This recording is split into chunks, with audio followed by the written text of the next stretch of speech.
ভোটের অধিকার প্রয়োগ করতে গিয়ে আমার যেন শ্রমবাজার নষ্ট না হয়ে যায়।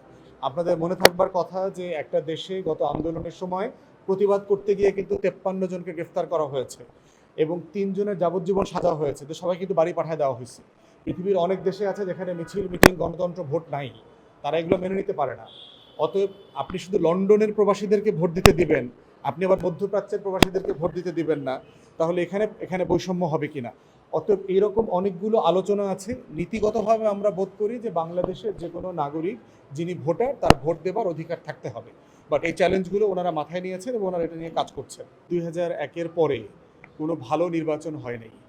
বাংলাদেশের নির্বাচন কমিশন এবং বিভিন্ন ডিপার্টমেন্ট যারা নির্বাচন সংশ্লিষ্ট তারা কিন্তু একটা ভালো নির্বাচন করতে আসলে ভুলে গেছে, তারা সিম্পলি জানে না। তো সেইখানে আবার নতুন 3.5-4 কোটি ভোটার তৈরি হয়েছে এবং আগের পুরাতন ভোটার, আওয়ামী ভোটার, কবরস্থানের ভোটার এগুলো বাতিল করতে হচ্ছে। এগুলো বাতিল করে একটা স্বচ্ছ নির্বাচন করাটা কিন্তু এই সরকারের জন্য এখনই অনেক চ্যালেঞ্জের। সেই জায়গাটাতে 1 কোটি প্রবাসীদেরকে ভোটার করার যে উদ্যোগ, এটাকে আমরা স্বাগত জানাই, কিন্তু এইটা এই মেয়াদেই সবাইকে ভোটার করা যাবে কি না এটা ওনাদেরকে অ্যাসেসমেন্ট করতে হবে। দ্বিতীয় চ্যালেঞ্জ হচ্ছে আপনি ভোটটা কিভাবে করবেন। আপনি কি ব্যালটে করবেন, ওখানে পরে ব্যালট নিয়ে আসবেন? আপনি কি অনলাইনে করবেন? আপনি কি ওখানে প্রক্সি ভোট দিতে পারবে, মানে একজনের পক্ষে আরেকজন ভোট দিতে পারবে?